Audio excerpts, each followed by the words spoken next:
Friends, welcome back to my channel. सगळ्यांचं माझ्या चॅनलवर मनापासून स्वागत आहे। आणि आता खूप छान तुमच्याशी फ्रेंडशिप झाली आहे। जेव्हा मी नवीन ब्लॉगिंग चालू केलं होतं तर सगळ्यांचे मला कमेंट यायचे की तू थोडं ओपनली ब्लॉग करत जा आणि हसत जा, ब्लॉगमध्ये हसत नाहीस। तर आता इतके छान छान फ्रेंड बनलेत की असं वाटतं मी डायरेक्टली तुमच्याशीच बोलतेय आणि आपोआप माझ्या चेहऱ्यावर मग हसू येतं। तर आज आहे बुधवार आणि हा ब्लॉग उद्या जाईल, गुरुवारी जाईल। कारण की काय होतं, प्रत्येक यूट्यूबरचं असंच असतं की आधी ब्लॉग शूट करायचा, मग तो एडिट करायचा, मग अपलोड करायचा, मग त्याचे डिटेलिंग टाकायचे, मग त्यात बरीच सारी प्रोसेस आहे आणि बराच सारा वेळ जातो। तर ब्लॉग हे आधी शूट करून ठेवायला लागतात आणि फार कमी वेळेस असं होतं की ज्या दिवशीचा ब्लॉग शूट केलेला आहे तो लगेच त्याच दिवशी जातो, मग ते पूर्ण दिवसभर तेच करत बसायला लागतं, त्याला तेवढा वेळ पाहिजे। सो असं आहे। आणि मी असं टायमिंग ठरवलं की 1च्या दरम्यान, शक्यतो 1 वाजता मी व्हिडिओ अपलोड करेल आणि शक्यतो म्हणजे 1 ते 2च्या दरम्यान, त्यावेळी तुम्ही पण फ्री असता सगळी कामं करून। तर 1चा असं टायमिंग मी ठरवेल आणि सोमवार ते शुक्रवार 1 वाजता माझा व्हिडिओ येत जाईल। आणि आज काय झालं, ॲक्च्युली माझा नेटपॅक सकाळी संपला जेव्हा मी व्हिडिओ अपलोड केला। त्यानंतर खूप साऱ्या मला कमेंट आल्या आणि खूप लेट मी रिप्लाय दिला, कारण की नेटपॅकच संपलेला आणि उशिरानं मी नेटपॅक टाकला। सो तुम्ही समजून घेत जा, जर माझा रिप्लाय नाही आला तर कधी ना कधी येईलच, उद्या येईल, परवा येईल। आज जरी तुम्ही कमेंट केली तरी 2 दिवसाच्या आत मी तुम्हाला रिप्लाय देत जाईल किंवा तुमचे काही क्वेश्चन असतील तर त्याची उत्तरं देत जाईल। कारण की बरेच सारे प्रॉब्लेम असतात जे तुम्ही फक्त व्हिडिओ बघून समजू शकत नाही। तर व्हिडिओ अपलोड करायला पण बराच सारा नेटपॅक लागतो, नेटपॅक संपून गेला की मग कमेंट वाचायला उरतच नाही, तसं ते समजून घेत जा। तर आज काही नाही, मी मनवाचं टाइम टेबल बघत होते की मनवाचे एक्झाम चालू होत आहेत 25 मार्चला आणि संपत आहेत 5 एप्रिलला। सो आणि तिचं ऑलरेडी सिलेबस सगळा म्हणजे झालेला आहे, सगळं तिला लिहायला येतं आणि सगळ्या स्टोरीज वगैरे येतात, सगळ्या पोएम येतात, त्यांचं टाइम टेबल आलेलं आहे। तर फक्त रिव्हिजन घ्यायची आहे। मुलांचा रोजचाच अभ्यास असतो, व्हेजिटेबल्स ओळखायचे आणि बॉडी पार्ट्स ओळखायचे, असं सगळं आहे। तर ते रिव्हिजन घेईल मी आणि खूप सोपं आहे, कारण की ती नर्सरीला आहे, त्यामुळे आत्ता काही एवढा सिलेबस अवघड नाही आहे। जसं नेक्स्ट पुढे पुढे जाईल तसं तसं सिलेबस वाढत जाईल। सो त्यांचे एक्झाम झाले की मग त्यांना सुट्टी लागेल 6 तारखेपासून, 6 एप्रिलपासून।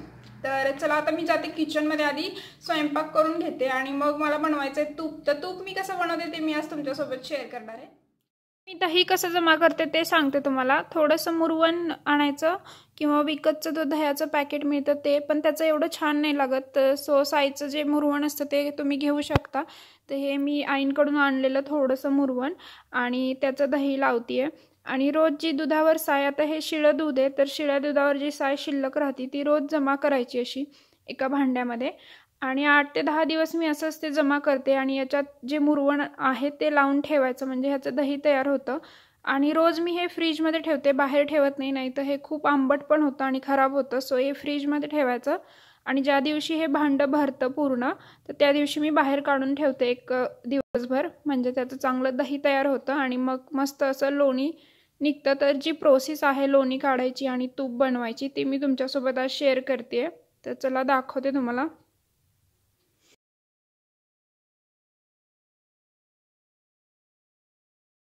अशा प्रकारे हे भरलंय भांडं पूर्ण आणि मी 1 दिवस याला बाहेर ठेवलेलं, पूर्ण दिवस सकाळपासून संध्याकाळपर्यंत। आणि आत्ता संध्याकाळी तर आत्ता मी हे दही बनवतीये, याचं लोणी बनवतीये। तर हे मिक्सरच्या भांड्यामध्ये फिरवून घेते मी, तुमच्याकडे जर ब्लेंडर असेल तर ते पण वापरू शकता। तर खूप मोठी प्रोसेस आहे, म्हणजे मी शूट करायचं ठरवलेलं पण एवढं मोठं आता बघू जमतंय तसं मी तुमच्याशी शेअर करते। आणि इकडे खूप सारी भांडी आहेत, तर 2 भांड्यांमध्ये पाणी घेतलंय, एक मी ताक बनवण्यासाठी घेतलंय जे मी मिक्सरमध्ये फिरवून घेणार आहे आणि एक लोणी धुण्यासाठी। आणि ह्याच्यात मी जे मिक्सरमध्ये फिरवून काढेल ताक ते याच्यात ओतणार, याच्यात साफ करणार आणि मग ते कढईत लोणी काढून घेणार वरचं। तर आणि त्यातच मग कढईत तूप बनवणार।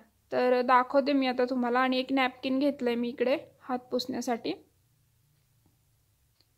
तर सिस्टमॅटिकली काम केलं तर सोपं पडतं आणि लोणी तूप हे बनवायचं काम खूप लंबी प्रोसेस आहे, तो त्याला तेवढा वेळ द्यावाच लागतो जर घरचं तूप खायचं असेल तर। आणि घरचं तूप म्हणजे पौष्टिकच झालं, कारण की विकतचं कधीचं बनवलेलं असतं आणि कसं ते टिकण्यासाठी त्यात काही वापरतात वगैरे। तर ज्यांच्याकडे गवळ्याचं दूध येतं ते बनवू शकतात, त्याला चांगली साय येते त्या दुधाला। तर अशा प्रकारे मिक्सरच्या भांड्यात मी काढून घेते। एक मोठा चमचा घेतला मी तेवढ्यासाठी, म्हणजे पटकन उरकेल। तर असं थोडं थोडं करून दही घेणार। आता यामध्ये मी थोडंसं पाणी घालणार आणि मिक्सरमध्ये फिरवून घेणार। तर थोडं थोडं करून बनवून घ्यायचं आहे। खूप जास्त घेतलं तर ते बाहेर पण येण्याची शक्यता असते आणि लोणी येत नाही चांगलं। तर थोडं थोडं करून पाणी घालायचं आणि जर फिरवून सुद्धा तुम्हाला वाटत असेल की अजून लोणी आलं नाही तर अजून थोडंसं पाणी ॲड करून आपण अजून त्याला स्पीडवर फिरवू शकतो। जोपर्यंत लोणी येत नाही तोपर्यंत फिरवत राहायचं आहे।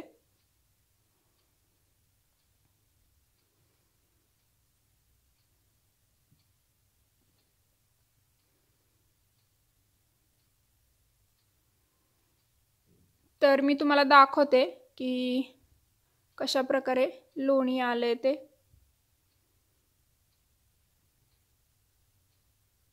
आणि याला फिरवायला फार वेळ लागतो कारण की जे फ्रीजमध्ये आपण दही ठेवतो ते थोडंसं रूम टेम्परेचरला आल्यानंतर वेळ लागतो थोडं त्याचं लोणी तयार व्हायला। सो आता मी थोडंसं पाणी त्यात ॲड करते आणि परत एकदा फिरवून घेते म्हणजे पटकन त्याला लोणी येईल। आणि जे ताक तयार होतं ते पण तुम्ही पिण्यासाठी वापरू शकता किंवा कढी त्याची आपण बनवू शकतो। तर आता याला आलेलं आहे लोणी, मी तुम्हाला दाखवते आणि त्याच पद्धतीने मी पूर्ण सगळ्या दह्याचं बनवून घेणार आहे। तर हे आता या पातेल्यामध्ये काढून घेते आणि म्हशीचं दूध असल्यामुळे पांढरं एकदम पांढरं शुभ्र लोणी दिसतं। गाईचं असेल तर मग त्याला पिवळा कलर येतो एकदम।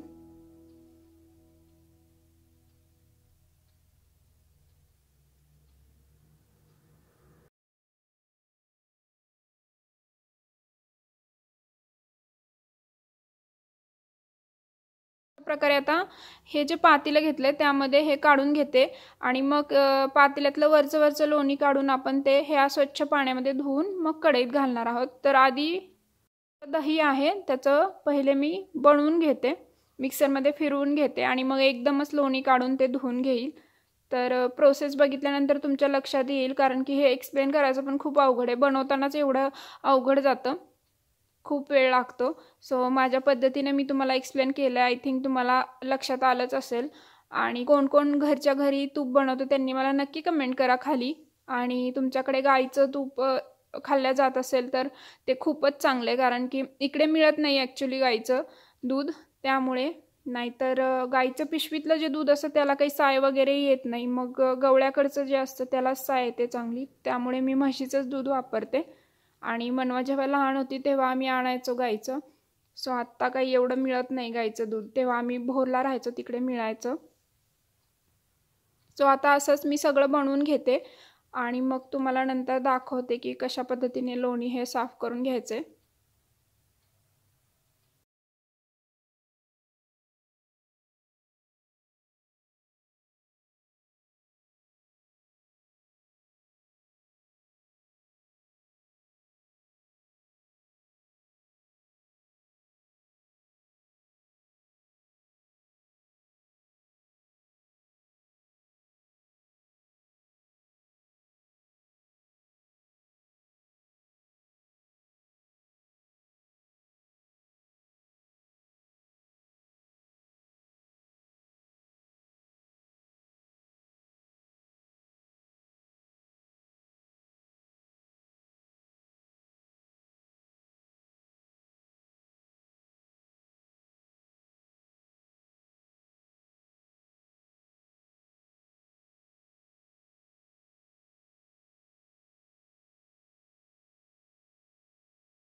हे बघा अशा पद्धतीने मी सगळं जे दही होतं ते पाणी घालून फिरवून घेतलंय आणि लोणी तयार आहे। तर हे लोणी अशा प्रकारे पाण्यामध्ये एका स्वच्छ पाण्यामध्ये बुडवून घ्यायचं, म्हणजे उरलेलं जे ताक असतं त्याला लागलेलं ते निघून जातं आणि लोणी स्वच्छ लोणी याच्यात कढईमध्ये घालायचं। तर अशाच पद्धतीने सगळं लोणी मी धुवून या कढईमध्ये काढून घेणार आहे।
ताक उरलंय तर त्याची तुम्ही कढी बनवू शकता आणि हे पाणी काही उपयोगाचं नाही, ते टाकून द्यावं लागतं। तर यातलं जे पाणी आहे ते थोडंसं काढून घेते आता।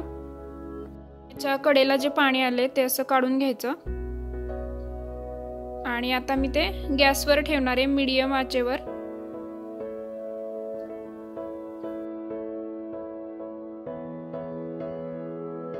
यातलं थोडंसं लोणी मी काढून घेते आता। इतकं मस्त फ्रेश लोणी आहे, तर ते केकमध्ये वापरलं तरी चालतं। केकमध्ये पण केक पण खूप छान बनतो ताज्या लोण्याचा, किंवा मग आपण थालीपीठ वगैरे बनवतो त्याला लावण्यासाठी। तर मी हे मनवासाठी काढून ठेवते थोडंसं आणि बाकीचं मग आता तूप बनवून घेते त्याचं।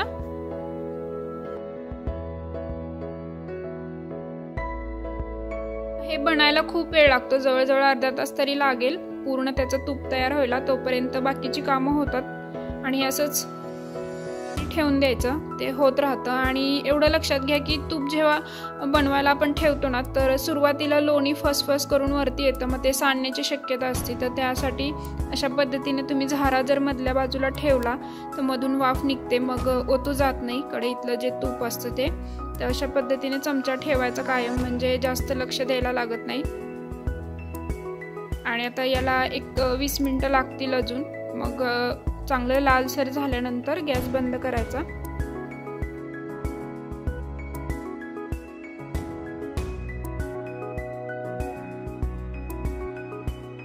आता हे बनतच आलंय, अगदी 5 मिनिटं राहिलेत, म्हणजे थोडंसं अजून लाल करते याला।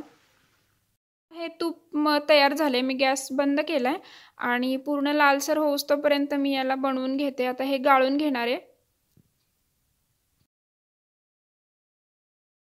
जेव्हा तुम्ही गाळून घेताना तेव्हा लक्षात ठेवा की स्टीलची गाळणी घ्यायची आहे, कारण की गरम तूप आपण गाळतोय। थंड झाल्यानंतर हे गाळता येणार नाही, गरम गरमच गाळायला लागतं, म्हणजे जे घट्ट झालेलं तूप असतं ते कसं गाळणार ना, म्हणून। तर घेताना स्टीलची भांडी घ्यायची, कारण की गरम असतं, मग ते जर तुम्ही प्लॅस्टिकची गाळणी वापरली तर ती खराब होऊन जाते त्यामुळे। आणि मी तांब्या घेतला इकडे, कारण की माझा ऑलरेडी तुपाचा जो डबा आहे तो भरलेला आहे, त्यामुळे मी याच्यात घेतले आणि ह्याला मग झाकण ठेवून मी घट्ट जे असेल झाकण ते ठेवून बाजूला ठेवून देणार आहे। बघा अशा पद्धतीने तूप मस्त तयार झालंय। पंकज पण आलेत जेवायला, आम्ही जेवण करून घेणार आहे, आधी मनवाला देते। आणि इकडे माझं हे फेवरेट गाणं लागलंय आणि ही हिरोईन पण माझी फेवरेट आहे। हे गाणं मला खूप आवडतं, तुम्ही ओळखलंच असेल कोणतं गाणं आहे ते। ही मनवाची मस्ती चालू आहे, तिचे पप्पा आलेत वरती, त्यामुळे त्याच्यासाठी मी साधे बटाट्याचे काप आणि चपाती वरण भात केलेलं आणि सगळ्यात तूप घातले आज ताजं ताजं। चपातीला पण तूप लावून दिले। तर मुलांसाठी घरी बनवलेलं तूप खूप छान असतं आणि हेल्दी असतं। ती तिच्या हातानेच जेवण करते, असं तिचं काही नसतं की मागे लागून खायला घालायला लागतं। तिला सवय लागली आता की सगळी कामं ती हाताने करते बऱ्यापैकी। फ्रेंड्स, आज तुम्हाला गेल्या वेळी सांगितल्याप्रमाणे आज मी माझ्या नवीन सबस्क्रायबरची नावं घेणार आहे आणि जो व्हिडिओ मी मागच्या गुरुवारी टाकलेला त्याच्या खाली तुम्ही कमेंट ज्यांनी केले की माझं नाव घ्या किंवा मला जे नवीन वाटले त्यांचं मी नाव घेतेय। आणि जर आणि कोणाचं नाव राहिलं किंवा तुम्हाला वाटत असेल मी घ्यावं असं तर तुम्ही आत्ताचा हा जो व्हिडिओ आहे त्याच्या खालीच कमेंट करा, म्हणजे मला शोधायला बरं पडतं। आणि आता कसं होतंय सबस्क्रायबर वाढत तर एवढ्या जणांचं नाव माझ्या लक्षात राहणं आणि लिस्ट करणं थोडं इम्पॉसिबल आहे। तरी पण मी इकडे लिस्ट केली आहे नावाची, ही पण लिस्ट आहे सगळी पूर्ण। तर सगळी नावं मी कंटिन्यूली घेते फक्त। आणि सगळ्यांना थँक्यू की तुम्ही माझ्या चॅनलला सबस्क्राईब केलं। तर प्रांजलीचं नाव घेणार आहे, प्रांजली गोसावी, कारण की ही माझी खूप जुनी सबस्क्रायबर आहे आणि गेल्या व्हिडिओत मी तिचं नाव घ्यायचं विसरले। जेव्हा माझे खूप कमी सबस्क्रायबर होते तेव्हापासूनची सबस्क्रायबर आहे ती। तर प्रांजली तुझं नाव घेतलंय बघ आणि तुम्हाला मेसेज केलेलाच घेतलं नाही, सो सॉरी। प्रांजली गोसावी आणि अंकिता पाटील शी कुक्स म्हणून एक चॅनल आहे, त्यांचं नाव मला माहित नाहीये। तुषार करंदीकर, जया उसकलवाड आणि कोणाचं नाव चुकत असेल तर sorry, Madhuri Tadvi, Shweta Patil, Kamini Kadam, Sujata Garde, Swapnaja Thorat, Indian YouTuber Raveena, Supriya Shelke, Sarika Patil, Lakshmi Deshmukh. Lakshmi देशमुखचं अकाउंट आय थिंक तिच्या मिस्टरांच्या नावावर आहे, तर काही काहींचे अकाउंट मिस्टरांच्या नावावर आहेत, त्यांची पण लिस्ट मी वेगळी केली, त्यांनी मला नावं पण सेंड केली। सो लक्ष्मी देशमुख, नीलम कुरकुटे, प्राची कुलकर्णी, कल्पना कल्याणी, सुजाता कांदे, सीमा कुलवडे, प्रणाली कुलकर्णी, सरला पाटील, हेमांगी माने, अश्विनी घोलप, शीतल पद्माई, अमिषा गाग, रुपाली गावडे, वर्षा राठोड, माधुरी जाधव, रोहिणी हरपळे, प्रीती भालेकर, योगिता लडके, तेजश्री मोरे, प्रणिता देशपांडे, रुपाली दपके, शीतल पानसे, प्रतीक्षा पळवे, सीमा अनबले, सना सूर्यवंशी, युवती उंदीरवाडे, युवती उंदीरवाडे, SRV स्टाईल म्हणून एक चॅनेल आहे आय थिंक, आणि प्रिया कांबळे, प्रियंकाचं सरनेम आय थिंक बी वरून काहीतरी आहे, आणि देवयानी जाधव, सुन्याना चिपकर आणि जयश्री बोराडे, ज्योती पाटील, जागृती मसने, हर्षदा भांबरे, रमा पंचवाग, पूजा शिंदे, सोनी पाटील। तर अशी नाव आहेत सगळी आणि सगळ्या माझ्या सबस्क्रायबरना थँक्यू। आणि जर कोणाचं नाव घ्यायचं असेल तर मला ह्याच व्हिडिओच्या खाली कमेंट करा, म्हणजे मला शोधायला बरं पडतं।